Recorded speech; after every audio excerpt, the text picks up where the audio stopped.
Hello and welcome. I wish and I hope आप सब अपनी अपनी लाइफ में जहाँ भी है हैप्पी एंड हेल्दी होंगे। दोस्तों, पिछले एपिसोड में मैंने आप सबसे बात की थी हमारे बचपन की वो किताबें जो हमारी लाइफ को आज भी चेंज कर सकती हैं। एक्चुअली हमारे आसपास बहुत सारे हमारे ऐसे near and dear and friends होते हैं जो किताबों से बहुत कतराते हैं और उन्हें कहीं ना कहीं किताबों की पावर का नहीं पता। जो मैंने आपको सजेस्ट किया था, कॉमिक्स पढ़िए। आई होप आप सब ने पढ़ना शुरू कर दिया होगा, ऐसा मैं सोच सकती हूँ ना।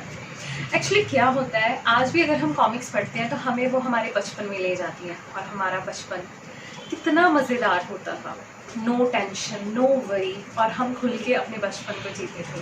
और आज देखिए हमने अपनी लाइफ को क्या करते हुए इतनी अच्छी लाइफ है अपने लाइफस्टाइल के ज़रिए और ये डिजिटल लाइफ के ज़रिए। यस, अगर मैं अपनी लाइफ को डिजिटल लाइफ बोलूँ, हम सबकी लाइफ को, तो वो गलत नहीं होगा। सुबह से शाम हमारे हाथ में मोबाइल ही होता है और कुछ नहीं। आज से 10 साल पहले हमारे हाथ में रिमोट कंट्रोल होता था और आज मोबाइल होता है। अपने लाइफस्टाइल को थोड़ा तो चेंज करना पड़ेगा, थोड़ा तो मेंटेन करना पड़ेगा। अगर इसी तरह हम समय के बहाव के साथ चलते रहे, अपने लाइफस्टाइल को अपने हिसाब से नहीं चेंज किया, तो धीरे धीरे नेगेटिविटी हमारी लाइफ को वर्स्ट बना देगी। कैसी लाइफ है हमारी, हम अपने घर में अपनों के साथ हैं लेकिन इमोशनली माइंड से हम उनके साथ कनेक्टेड नहीं हैं। ऐसे कैसे हो सकता है? ये सिर्फ और सिर्फ अपने लाइफस्टाइल को ख़राब करने के कारण हुआ। डिजिटल बनिए, लाइफस्टाइल को भी मॉडर्न रखिए, लेकिन अपनी जड़ों को स्ट्रॉन्ग रखिए, अपनों के साथ जुड़े रहिए, नेचर के साथ, कुदरत के साथ कनेक्ट रहिए। फिर देखिए लाइफ का क्या मज़ा होता है। ये सब तभी होगा जब हम अंदर से हैप्पी होंगे और बॉडी से तंदुरुस्त। लेकिन लेकिन लेकिन इन सब के लिए कुछ चीज़ें और बहुत ज़रूरी है, और उनमें से एक चीज़ है किताबें पढ़ना, बुक्स पढ़ना। एक्चुअली हमारी लाइफ का ना एक रूल है कि हम जो सोचते हैं वो हमारे साथ होना शुरू हो जाता है। क्या आपके साथ कभी ऐसा नहीं हुआ? मेरे साथ तो बहुत बार हुआ है।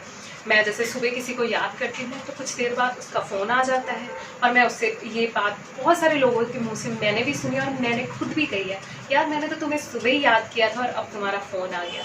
ऐसा होता है क्योंकि हम किसी चीज़ को जब दिल से याद करते हैं तो वो होता ही होता है। That is life of attraction, that is law of attraction. And I hope आप समझ भी गए होंगे मैं किस बुक की बात कर रही हूँ। मैं Australian trustworthy television writer madam Byrne की बात कर रही हूँ, जिनकी बुक है द सीक्रेट, जो बेस्ड है लॉ ऑफ अट्रैक्शन पे। एंड दोस्तों, ये बुक जब मैंने पढ़नी शुरू की, जो मेरा पर्सनल व्यू है, अगर आप इसे पढ़ेंगे तो आप भी उससे सहमत होंगे। ये बुक फुल ऑफ पॉजिटिविटी से भरी हुई है। धीरे धीरे मेरे सोचने की क्षमता बहुत बढ़ गई और मेरे अंदर पॉजिटिविटी इतनी आ गई, कहाँ से आ गई मुझे पता भी नहीं चला। बस बुक धीरे धीरे पढ़ने से अपने आप अंदर में पॉजिटिविटी आती है।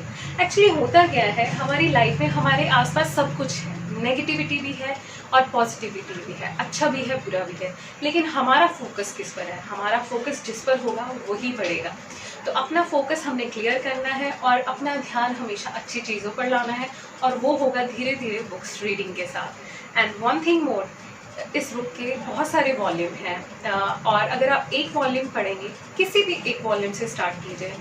ऐसा कोई रूल नहीं है कि आपने पहले वॉल्यूम 1 पढ़ना है या 10 वॉल्यूम पढ़ना है, एनी रैंडम आप सिलेक्ट कीजिए। लेकिन आई एम श्योर जब आप एक वॉल्यूम पढ़ेंगे तो बाकी वॉल्यूम पढ़ने से खुद को रोक नहीं पाएंगे, क्योंकि ये बुक बहुत बढ़िया है।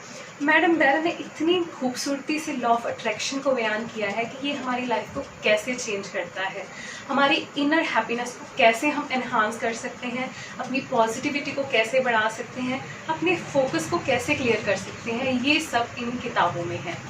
इन किताबों के साथ अपना नाता जोड़िए, धीरे धीरे ही सही, लेकिन कंटिन्यू ये आप कीजिए अपनी लाइफ में। ये हैबिट आपकी लाइफ को दी बेस्ट कर देगी, वर्स्ट से बेस्ट होगा और बेस्ट से दी बेस्ट होगा। और यकीन मानिए ये मेरे साथ हुआ है, आपके साथ भी होगा। नेक्स्ट बुक इज कॉमिक्स के बाद जो अगली किताब है जो मैंने आपको रिकमेंड की है, दैट इज़ द सीक्रेट, और इसके बहुत सारे वॉल्यूम हैं, आप चाहें तो सब पढ़ सकते हैं, लेकिन एक से शुरुआत तो बनता है। दोस्तों, अब विदा लेते हैं, मिलेंगे नेक्स्ट एपिसोड में, लेकर आऊँगी और भी बहुत इंटरेस्टिंग बुक्स जो आपकी लाइफ को हैप्पी कर देंगी।